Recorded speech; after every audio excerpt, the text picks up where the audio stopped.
اس کے گھر کو کرنا چاہیے، اس کے ادارے کو کرنا چاہیے، اس کے سماج کو کرنا چاہیے، تب جا کے وہ ایک کامیاب زندگی گزارے گا۔ تو آپ کی بات درست ہے کہ یہاں دشواری پیش آتی رہی کہ سمجھوتا نہیں ہو پاتا تھا، اور اسے بالکل ایک عام، اگر وہ ایک عام آدمی ہے تو پھر وہ اتنے اچھے شعر اور اتنے اچھے افسانے اور اتنے اچھی تنقید اور اتنے اچھے ناول کیسے تخلیق کرے گا، ایسے اچھے گیت کیسے لکھے گا؟ وہ مختلف ہے نا سر، غائب رہتا ہے، تخلیقی وفور میں مبتلا رہتا ہے۔ تو آپ اس سے یہ توقع نہ رکھیں کہ وہ بالکل، کہ وہ راتوں کو پہرے بھی دیے اور یہ جنگ تو میں نے بھی برابر سے لڑی ہے، بہت مشکل کام ہے۔ مشکل کام ہے، صحیح بات۔ لیکن آپ آج کے ادیب کو کس طرح دیکھتے ہیں؟ دیکھیے یہ بات درست ہے کہ اب ہوتا یہ ہے کہ وقت کے ساتھ ساتھ ہم سیکھتے بھی ہیں، تو آج کا ادیب بھی ویسا ہی ہے۔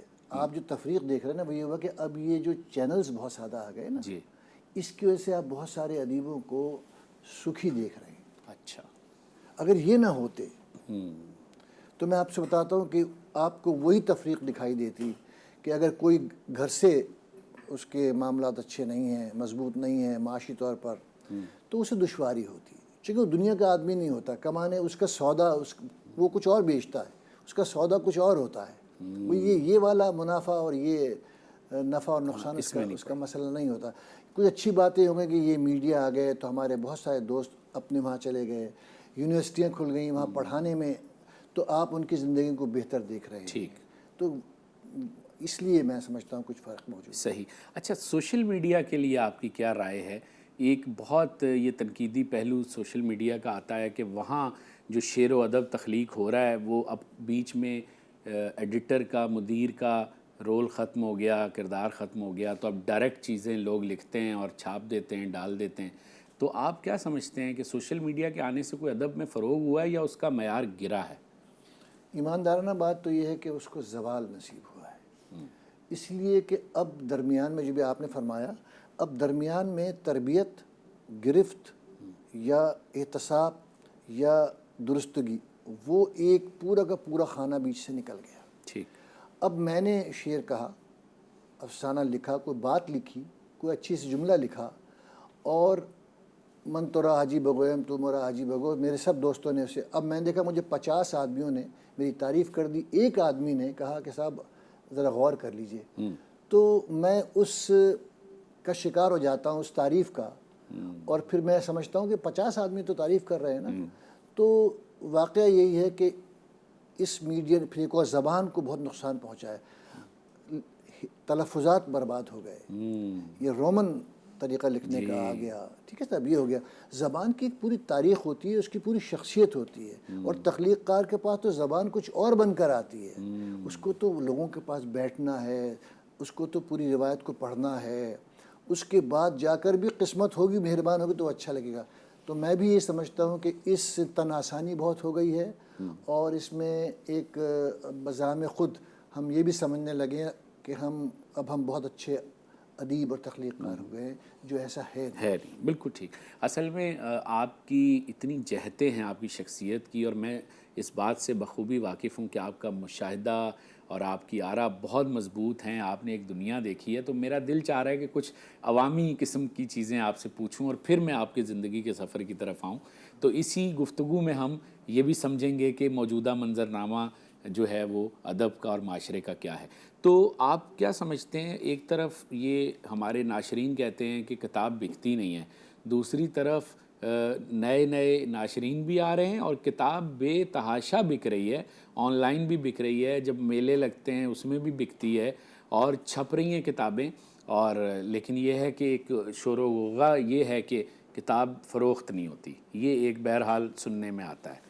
دیکھیے حقیقت تو یہ ہے کہ اب اچھا میں بات کر رہا ہوں آپ سے پاکستانی معاشرے، جی، پاکستانی معاشرے، بالکل۔ دنیا بھر میں کتاب مقبول ہے، میں اپنے ہاں، میں ابھی نسیم درانی صاحب کے پاس بہت جاتا ہوں، بیٹھتا ہوں، اٹھتا ہوں، وہ کہتے ہیں کہ اب میں 2000 2500 تک رسالہ چھاپتا تھا اور میرے پاس آرڈرز تیار رہتے تھے، اب میں خود فون کرتا ہوں اور وہ شہر سے ایک آدمی مجھے کہتا ہے اب مت بھیجیے گا، میرے پاس اب اس کو بیچنے کے لیے گنجائش کی ضرورت نہیں ہے۔ آپ نے فرمایا کتابیں، تو دیکھیے کتابوں کے کچھ اور پہلو ہیں، ایک تو یہ کہ پبلشرز نے ایک اور فضا بنا لی ہے، پڑھنے والے بہرحال ہیں، لیکن اب انہوں نے ایک ٹیکنیک، پڑھنے والے کم بھی ہو گئے تو کتاب جو 200 300 400 بک رہی ہے وہ کس طرح تقسیم ہوتی ہے کہ سب نے ایک ایکا کر لیا اور اس نے کہا 10 کتابیں میں تمہیں بھیجوں گا، 10 تمہیں بھیج دینا، اور یوں کر کے انہوں نے ایک ٹیکنیک نکالی، ایک راستہ تلاش کیا اور کتاب کو، تو ہم یہ سمجھتے ہیں میری 200 کتابیں تقسیم ہو، بارٹر سسٹم، ایک بات یہ۔ دوسری بات یہ کہ اب ایک اور بھی چیز ہے کہ میں اگر خود صاحب حال ہوں، پیسے والا ہوں، یا مجھے کوئی ایسا دوست مل جاتا ہے، کوئی ادارہ، میں اس سے درخواست کرتا ہوں تو کتاب چھپوا دو، اس نے 500 کتاب چھپوا دیں، میں نے 10 آدمیوں کو تقسیم کی، بعد میں ردی میں، آپ ردی والے کے پاس بھی تو جا کر دیکھیں کتنی کتابیں پڑھی ہوئی ہیں، وہاں سے آپ کو اندازہ ہے کہ وہ ساری کتابیں کہاں جا کے بک رہی ہیں، کیا ان کو پڑھنے والا موجود ہے یا نہیں ہے۔ تو یہ ایک مصنوعی فضا موجود ہے، لیکن حقیقتاً واقعتاً کتاب سے رشتہ، کاغذ سے رشتہ بہت کمزور پڑ گیا۔ نہ صرف یہ کہ کتابیں بلکہ ہم اخبارات کو دیکھتے ہیں، رسالوں، میں نے کاغذ کا جرائد استعمال کیا نا، جی کاغذ کا، بالکل، جتنی بھی اس طرح کی چیزیں ہیں، تو یعنی یہ ایک مصنوعی منظرنامہ تو موجود ہے کہ جناب بڑی ریل پیل ہو رہی ہے اور کتابیں چھپ رہی ہیں اور بڑا ایک گہما گہمی ہے، ادبی فیسٹیول ہوتے ہیں یا اردو عالمی کانفرنس ہوتی ہے تو ایک جمع غفیر ہوتا ہے، کووڈ سے پہلے کی بات صاحب میں بہت سارے ادیبوں کو جانتا ہوں، میرے دوست ہیں، احباب ہیں، جو کسی امیر آدمی سے اس شرط پہ کہ وہ ان کی تقریب کی صدارت کر لے گا، وہ کروڑ پتی ارب پتی ہے، اس کا کوئی تعلق نہیں ہے زبان سے، وہ صدارت کے لالچ میں، تقریر کے لالچ میں، وہ کہتا ہے کتنے لاکھ 2 لاکھ روپے کی، میں نے چھپوا دی۔ سوال یہ ہے کہ وہ کتاب کتنی پڑھی جا رہی ہے، یہ ہے میرا سوال، اس پر آپ سروے کر لیجئے، وہ نہیں پڑھی جا رہی، اسے تقسیم کرنا مشکل ہو گیا۔ بعض لوگ تو ایسی کتابیں مل رہی ہیں کہ کھولیے تو بھی کاغذ پھٹے ہوئے بھی نہیں ہیں، یعنی لینے والے نے پڑھی اور اپنے لے جا کے جمع کر دی۔ جو کہانی ہم نے میٹرک کے نصاب میں پڑھی تھی، میبل اور میں، پطرس بخاری کی، ایگزیکٹلی، بالکل وہی والی بات ہے۔ بہت ساری کتابیں، میں ایک صاحب سے واقف ہوں جو اس شوق میں بیچارے، انہوں نے گھر پھونک تماشا دیکھ برباد ہو گئے، کہ وہ جاتے ہیں پبلشر کے پاس، ایک پبلشر نے انہیں پھانسا ہوا ہے اور وہ اسے کہتا ہے صاحب آپ علم کی ترویج کے لیے مدد کیجئے، میں ایک کتاب قائد اعظم پہ چھاپ رہا ہوں، اس نے کہا 100 کتابیں کاپیاں میں لے لوں گا، اور پھر انہوں نے 100 کتاب کے اس کو لاکھ روپے دیے اور وہ اب ہر جگہ جا کے تقسیم کر دی۔ قائد اعظم کتاب سہیل صاحب آپ بھی پڑھیے، اقبال صاحب آپ بھی پڑھیے، میں نے وہ اٹھائی ویسی کی ویسی لے کے شکریہ آداب کیا اور ظاہر کیا کہ میں بہت پڑھا لکھا اور شوقین آدمی، گھر جا کے پڑھا، 2 دن کے بعد وہ باہر تقسیم۔ یہ اصل چہرہ سماج کا، جی ہاں، یہ واقعہ یہی ہے، اور اس کی اس وقت پول کھلے گی جب زندگی اور کروٹ لے گی تو یہ آئے گا۔ اس وقت تو ایک آپ نے سنا ہوگا وہ بوم آیا، اس ریل اسٹیٹ میں آتا ہے ایک بوم، ایک جعلی قسم کی قیمتیں بڑھائی جاتی ہیں، ڈالر کی قیمت گھٹائی جاتی ہے، اس قسم کے کھیل ادب کی دنیا میں بھی ہو رہے ہیں۔ بیچنے والا تاجر ہے نا، تاجر پبلشر تاجر ہے، وہ 10 طریقے ہیں اس کے پاس۔ 10 طریقے۔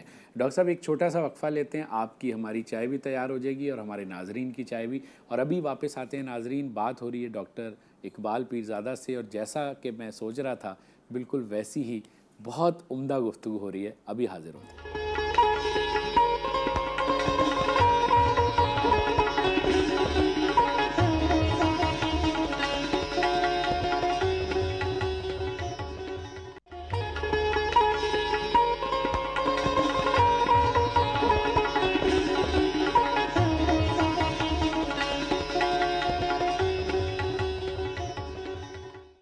گفتگو ہو رہی ہے ڈاکٹر اقبال پیرزادہ صاحب سے، اور میں ان کی گفتگو میں، آپ کی گفتگو میں بہت سارے ایسے سوال جو تشنا ہیں، مجھے ایسا لگ رہا ہے کہ آج وہ سیراب ہوں گے، آج وہ جوابات ملیں گے، اس لیے میں بہت ایکسائٹیڈ ہوں آپ سے بات کرتے ہوئے۔ تو جو گفتگو آپ نے فرمائی، اس کی روشنی میں مجھے یہ دکھائی دیتا ہے کہ ہمارا جو سماج ہے وہ بھی، اور ہمارا جو ادیب شاعر ہے وہ بھی، اور حتیٰ کہ ہمارا قاری بھی، ہم سب منافق ہیں۔ نہیں، منافق سے زیادہ ہم لوگ بے حسی اور ایک لا تعلقی کی فضا میں چلے گئے ہیں۔ زندگی کے شدید جبر نے، اس کے لوازمات نے ہمیں اتنا پریشان کر دیا ہے کہ ہماری سوچ مرتب ہی نہیں ہو رہی۔ دیکھیے، غور و فکر کے لیے وقت چاہیے۔ صحیح، بہت شکریہ جناب۔ غور و فکر کے لیے وقت چاہیے۔ جی، مجھے ہر وقت تو روٹی کمانے کی اور ضرورتوں کو پورا کر دینے کا، اب نتیجہ یہ ہے کہ میں زندگی کے ان مسائل میں جو بنیادی مسائل ہیں، میں بقا تو اس کے بعد ہی تو آتی سب چیزیں، اس میں اتنا الجھا دیا گیا ہوں یا الجھ گیا ہوں کہ اب میرے پاس غور و فکر کا، احساس کو مرتب کرنے کا، کوئی مشورہ دینے کا، کوئی اچھی بات پیدا کرنے کا بھی وقت نہیں رہا۔ اس میں ہم سب شریک ہیں۔ صحیح۔ اور جی، زوال پوری سوسائٹی میں ہر طبقے میں آیا ہوا ہے۔ جی ٹھیک، اور جن کے پاس وسائل ہیں ان کے پاس وہ تخلیقی جوہر اس طرح سے نہیں ہے۔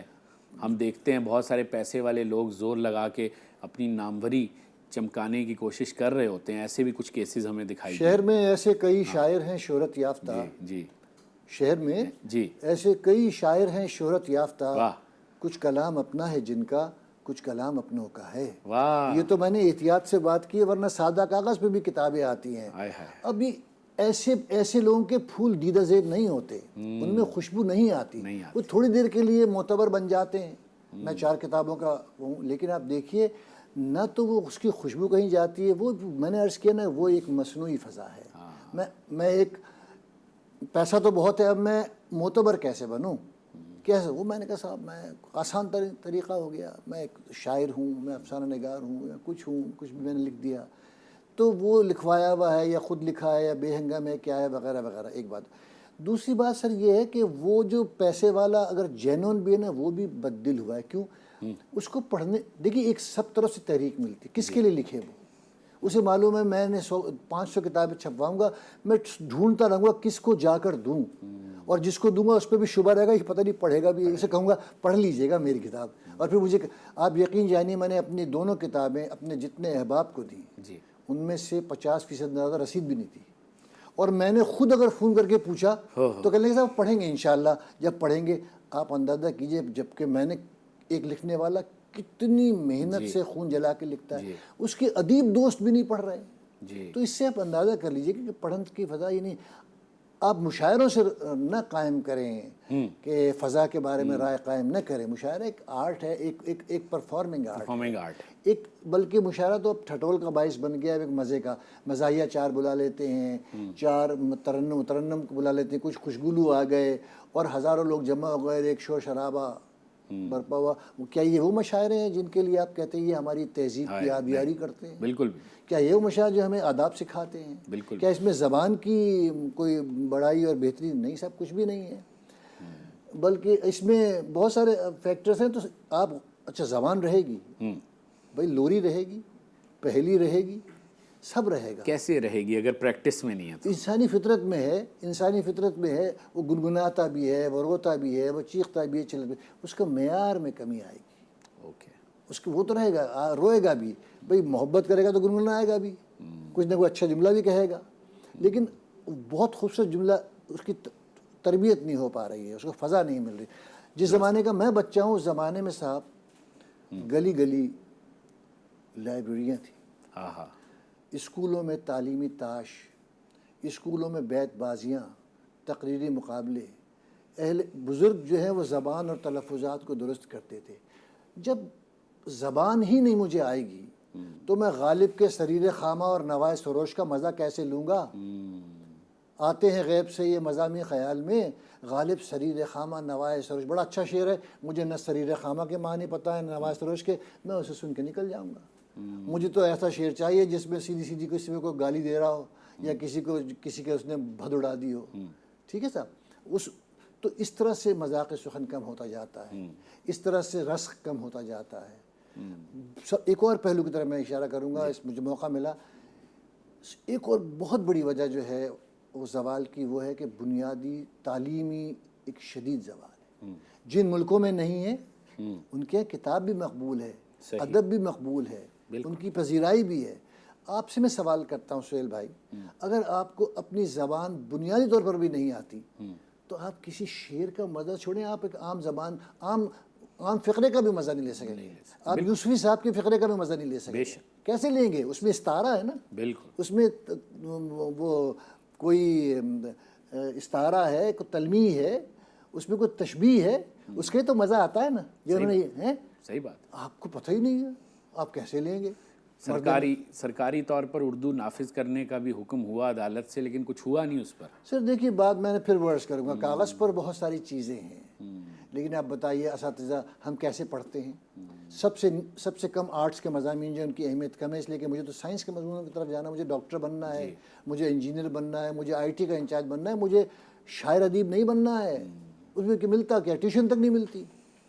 تو میری پرائرٹی مجھے یہ تسلی ہو کہ میں اردو پڑھ کے اور میں ایک معزز زندگی گزاروں گا تو میں شوق سے پڑھوں گا، مزہ بھی تو آتا ہے، جو اتنا مزہ تو واقعتاً اردو اس میں نہیں آتا۔ میں ایک جملہ کہتا ہوں کہ سائنس ہمیں مشین کا پرزہ کا کام سکھاتی ہے اور ادب ہمیں مشین کا پرزہ ہونے سے بچاتا ہے۔ یہ توازن نکل گیا ہماری زندگی سے، ہم صرف ایک کام سیکھ گئے۔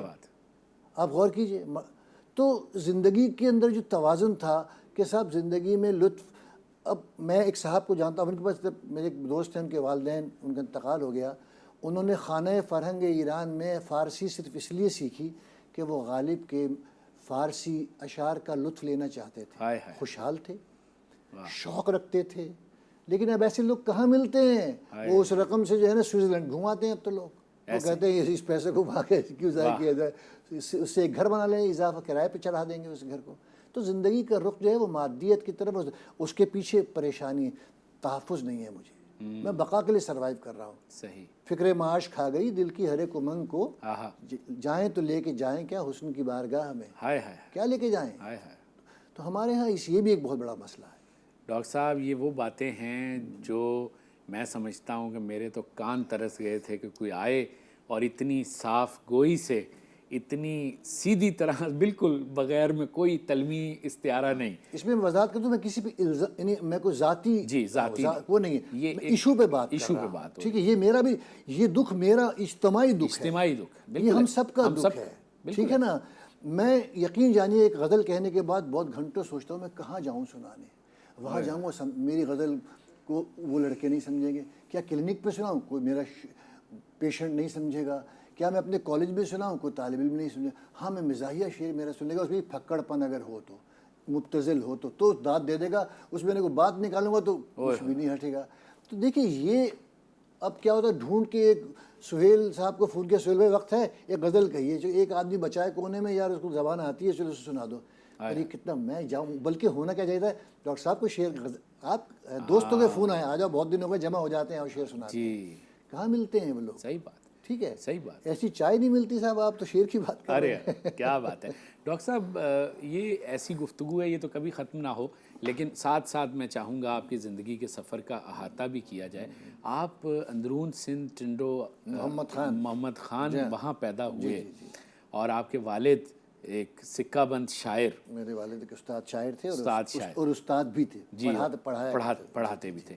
تو مجھے تو ایسا لگتا ہے قدرت نے آپ کے لیے سارا سامان جو ہے وہ زیادہ راہ رکھا کہ جو آج آپ کی ہم شخصیت دیکھتے ہیں، کہ گھر سے وہ جو شروع ہوئی تربیت، بڑا خوش قسمت ہے، پھر آپ کے اساتذہ، پھر آپ کی صحبتیں، رفاقتیں، مجھے دوست اچھے ملے، مجھے احباب اچھے ملے۔ واہ، میں اس بہت خوش قسمت ہوں کہ میں اللہ کا ظاہری طور پر بھی اور دل ہی دل میں ہمیشہ شکر ادا کرتا ہوں کہ مجھے قدرت نے اچھا زمانہ، واہ، ایک دکھ بھی میرے ساتھ موجود ہے، کاش میں نے وہ اچھا زمانہ نہ دیکھا ہوتا تو مجھے اس کمزور زمانے کا یہ دکھ بھی ساتھ ساتھ ہے۔ یہ تو میرا سوال ہے جو میں نے آپ سے ابھی پوچھنا بھی تھا کہ آپ موجود ہے مجھے، جو چونکہ میں نے ایک بہت رسیلا زمانہ دیکھا ہے، ایک شائستہ زمانہ دیکھا ہے، تو بہت تکلیف ہوتی ہے، لیکن یہ ایک لطف بھی ہے کہ میں جب یاد کرتا ہوں کہ میں نے کیسے کیسے بڑے لوگوں کی جوتیاں سیدھی کی ہیں، میں ان کے آرزوؤں کا پیروکار ہوں، میں نے انہیں ہاتھ لگایا ہے کہ وہ لگائیں ہاتھ تو خوشبو نہ ہاتھ کی جائے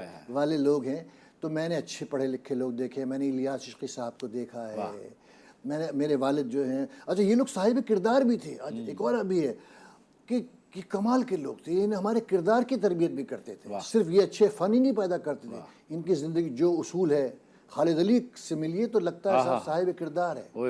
ایسے لوگوں سے جب آپ اٹھتے بیٹھتے ہیں تو آپ کو زندگی پر یقین اور اچھی زندگی پر یقین آتا ہے، پھر آپ کے نزدیک مادیت کمزور پڑ جاتی ہے، آپ کہتے ہیں زندگی میں لطف، اس میں مزہ آتا ہے۔ کیا بات ہے۔ تو مجھے گھر سے ماحول ملا، مجھے کیڈٹ کالج پٹارو میں مختار کریمی جیسے، حسن سجاد جیسے اساتذہ ملے، مجھے الیاس عشقی صاحب جیسے، محمود صدیقی جیسے، مجھے جو احباب ملے، جمال احسانی جیسے، سرورت حسین جیسے، مرحوم کہتے ہوئے دکھ ہوتا ہے، مجھے سلامت رکھے اللہ، میاں سلیم کوثر جیسے، عتیق جیلانی میرے دوست ہیں، رفیق نقش چلے گئے، ہم سب داد دیتے ہیں کیسا پڑھا لکھا آدمی تھا۔ صحیح بات۔ کراچی میں 1990 میں حاضر ہوا، یہاں کیسے کیسے یہ اپنے سہار انصاری صاحب کے ساتھ اٹھنا بیٹھنا، اقبال حیدر کے ساتھ اٹھنا کے ساتھ بیٹھنا۔ بلکہ ڈاکٹر صاحب میں یہاں کراچی پہ روکنا چاہوں گا آپ کو، اور میں چاہوں گا ہم چائے پی لیتے ہیں، ایک وقفہ لے لیتے ہیں، اور پھر میں جاننا چاہوں گا کہ کراچی میں آنے کے بعد، اور آپ پی ایچ ڈی ڈاکٹر بھی نہیں ہیں بلکہ آپ اسپیشلسٹ والے ڈاکٹر ہیں، اصلی والے ڈاکٹر ہیں تو یہ ڈاکٹری کا سفر بھی،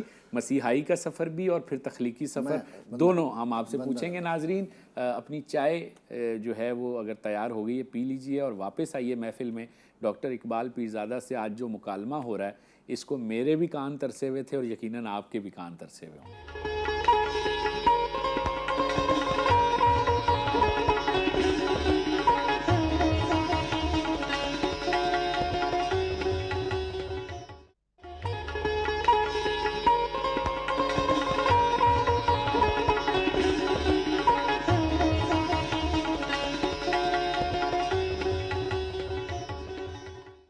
جی بات ہو رہی ہے ڈاکٹر اقبال پیرزادہ سے۔ اچھا میں چاہتا ہوں کہ تھوڑا سا اپنی ذاتی زندگی آپ اپنی زبانی بتائیے، کیسے ہوش سنبھالا، پڑھائی کا سلسلہ کیسے آگے بڑھا، اور پھر کراچی تک آپ آئے اور یہاں آ کے کیف ادب تک میں جاننا چاہتا ہوں آپ کا سفر۔ دیکھیے جیسا کہ آپ نے خود بھی بتایا، میں نے بھی عرض کیا کہ ٹھنڈو محمد خان میں 1956 میں ایک بہت ہی مترنم اور بہت قابل شاعر محمد حسین شاد بہشتی کے گھر میں پیدا ہوا۔ 8ویں جماعت تک میں نے وہیں پڑھا، پھر میرے والد نے مجھے کیڈٹ کالج پٹارو بھجوا دیا۔ ٹھیک۔ یہ اس زمانے کا بہت ہی معیاری، بہت اعلیٰ، یہاں سن یاد ہے آپ کو؟ سن یاد ہے؟ میں 1969 میں ایڈمیشن ہوتا، 70 کی انٹری کہلاتی ہے میری، 70 میرا سال داخلہ ہے۔ ٹھیک۔ تو اس زمانے میں وہاں جو اساتذہ تھے سب علی گڑھ کے پڑھے ہوئے، اور پاکستان کے بھی ایک بہت ہی اعلیٰ اردو کے، انگریزی کے، سب زبانوں کے، اور ہر کمیٹڈ استاد ہوا کرتے تھے، بہت زیادہ اپنے شاگردوں سے سچے۔ انہوں نے تربیت شروع کی، اردو کی بھی کی، انگریزی کی بھی کی، سائنس کی بھی کی، جس کا مجھے بڑا آسانی ہوئی جب میں پھر اس کے بعد میں نے وہاں سے 12ویں جماعت پاس کی۔ اور آپ کے ساتھ بڑے بڑے نامور لوگ پڑھے ہوئے ہیں، کچھ آپ کے سینئر جونیئر تھے، اگر ان کے نام جی ہاں، بتانا چاہیں۔ بہت لوگ اس زمانے میں، بات یہ کہ سب ایلیٹ کلاس وہ پڑھتی تھی، جیسے مجھے یاد ہے کہ ہمارے جو، اب میں کیا عرض کروں کہ زرداری صاحب، آصف علی زرداری، آصف بلوچ انہیں کہتے تھے، یہ ذوالفقار مرزا، انہیں ہم، یہ ذوالفقار صاحب وہاں پڑھتے تھے، ارباب رحیم صاحب یہ بھی وہیں پڑھا کرتے تھے، یہ اس کے علاوہ قائم علی شاہ کے صاحبزادے وہاں پڑھا کرتے تھے۔ پھر چیف سیکرٹری پچھلے دنوں میرے ہم جماعت، یہ بھی پچھلے دنوں وہ ہوئے ہیں، صدیق میمن، جو ایجوکیشن کے سیکرٹری بھی رہے یہ۔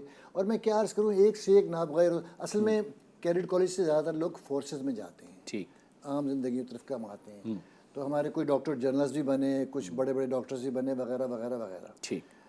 لیکن دیکھیے وہاں کا ایک فضا، اساتذہ بہت کمال کے تھے اور بہت کمیٹڈ، اپنے شاگردوں کو اپنی ذمہ داری سمجھا کرتے تھے، تو انہوں نے تربیت کی۔ ٹھیک۔ پھر میرے ڈومیسائل کی وجہ سے مجھے لیاقت میڈیکل کالج میں داخلہ مل گیا، میں وہاں بھی ہاسٹل میں رہا۔ اچھا ہاسٹل میں مجھے ایک آسانی رہی کہ ایک آئلی زندگی کے دباؤ نہیں رہا میرے، اچھا، تو دن بھر پڑھا ٹھیک، اور شام کو ریڈیو پاکستان چلے گئے، واہ، ادیب دوستوں میں چلے گئے، یہ اب فکر نہیں ہے کہ گھر جا کے امی پوچھیں گی، ابا پوچھیں گے کہاں جا رہے، وہ ایک ایڈوانٹیج ہی مل گیا، وہاں اچھے لوگ مل گئے۔ اس زمانے میں مشاعرے، شعری نشستیں، یہ ذیشان ساحل جو بہت اچھے نثر کے ہیں، ان کے والد لائبریرین تھے، ہم ان میں جا کر ہماری تقریبات ہوتی تھیں بیٹھ کے، وہیں ہمیں سلیم کوثر ہم سے آ کے ملتے تھے، ہم سے ذرا بڑے، وہیں ثروت، وہیں جمال، ہم سے دوستی ہو گئی، صابر وسیم، احمد ضیاء، احسن سلیم مروم، ان کے ساتھ اٹھ رہے بیٹھ رہے ہیں، یہ الیاس عشقی ہمارے بڑے، محمود صدیقی ہمارے بڑے، بینی سلیمی ہمارے بڑے بڑے کمال کے لوگ، ان کے ساتھ بیٹھ رہے ہیں، وہاں گفتگو، اچھا، جہاں بیٹھو وہاں ادب، زبان، تہذیب۔ لیکن بعد میں آپ نے جو ہے وہ ڈاکٹریٹ جو ہے وہ بجائے وہ اردو ادب والی اس کی طرف جانے کے، آپ حقیقی جو ڈاکٹریٹ ہے اس طرف آ گئے، آپ نے پروفیشن چنا ڈاکٹر سب کا۔ اس کی وجہ یہ ہے کہ میں بہت آسانی سے پاکستان آرمی میں جا سکتا تھا، کیڈٹ کالج سے پتہ نہیں کہاں سے کہاں پہنچتا، اور میرے والدین کی یہ خواہش تھی کہ ہمارا بیٹا، اور انہوں نے بہت چھوٹی سی عمر میں میرے ذہن میں یہ بات ڈالی تھی کہ ہم تمہیں ڈاکٹر بنانا چاہتے ہیں۔ ٹھیک۔ تو میں نے مجھ پر یہ احساس موجود تھا کہ میرے والدین، میں ان کی بہت عزت کرتا ہوں، سب کرتے ہیں، اور مجھے احساس تھا کہ ان کی بڑی خواہش ہے، تو میں نے شعوری طور پر اس پیشے کو اپنایا.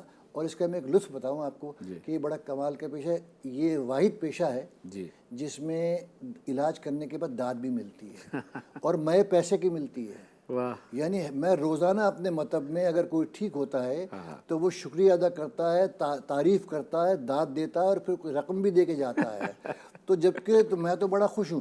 پھر ایک انٹریکشن ہے. بنیادی طور پہ ایک شاعر کیا ہے، انسانوں کے جو اجتماعی اخلاقی دکھ ہیں، جو مسائل ہیں دنیا کی، انہی پہ غور کرتا ہے اور کوشش کرتا ہے دور ہو جائے. یہ دیواریں کھڑی ہو گئی ہیں، یہ جو فاصلے آ گئے ہیں، یہ تعصبات ہیں، یہ جو تفریق ہے، اس کے خلاف ہی بولتا ہے نا. بالکل. تو میں اپنے کلینک میں بھی مجھے بڑی سہولت ہے. ایک آدمی کے سر میں بہت درد ہو رہا ہے، پریشان ہے، اس کے بچے کے نفسیاتی مسائل ہیں، میں اس میں شریک ہوتا ہوں. تو گویا مجھے مجموعی طور پہ کہ مجھے وہی ایک لطف آتا ہے کہ میں انسانوں کے ساتھ وابستہ ہوں اور مثبت کام میں وابستہ ہوں. عملی طور. تو یہ اس میں کوئی تفاوت نہیں ہے، کوئی لڑائی نہیں ہے. سائنس ہمارے وسائل کو تقویت دیتی ہے. بالکل دیتی ہے. ہمیں ایسے خواب بخشتی ہے، دیتی ہے جس کو ہم غور کریں. پھر ادب اس خوابوں کو تکمیل کے لیے ہمیں آگے بڑھاتا ہے.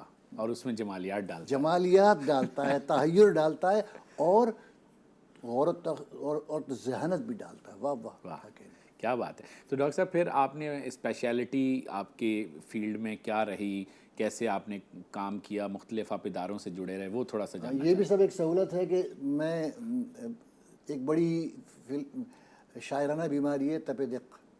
ہمارے جان صاحب نے تو اس کا بڑا کیا ہے. اور اکثر فلموں میں جو جتنے بھی ناکام عاشق ہوا کرتے تھے وہ خون اگلتے ہوئے مر جایا کرتے تھے. کافکا کو بھی یہی بیماری ہے.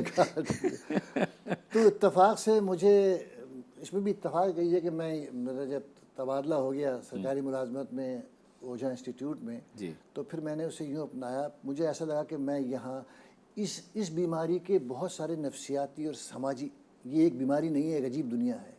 ایک آدمی کو بیماری ہوتی ہے، اس کا پورا گھر بیٹھ جاتا ہے. وہ کمانے والا ہوتا ہے، اس کی بیوی کو بیماری ہوتی ہے، اس کا پورا گھر بیٹھ جاتا ہے. تو میں نے یہاں زندگی اس بیماری کے اندر ایک پہلو دیکھا، ایک سماجیات کا، نفسیات کا، اخلاقیات کا بھی دیکھا. ہم ان کا علاج ہی نہیں کر رہے، ان کو مورال بھی، ان کے حوصلہ افزائی بھی کر رہے ہیں. ان کے ساتھ وقت بھی 6 مہینے داخل ہے مریض، آپ سے اس کی دوستی ہوگا، ان کا حصہ بن گئے. اس کے غم بھی سن رہے ہیں، اس کے دکھ بھی سن رہے ہیں، اس کے مسائل بھی سن رہے ہیں. تو سب اس طرف میں اس طرف آمادہ ہوا.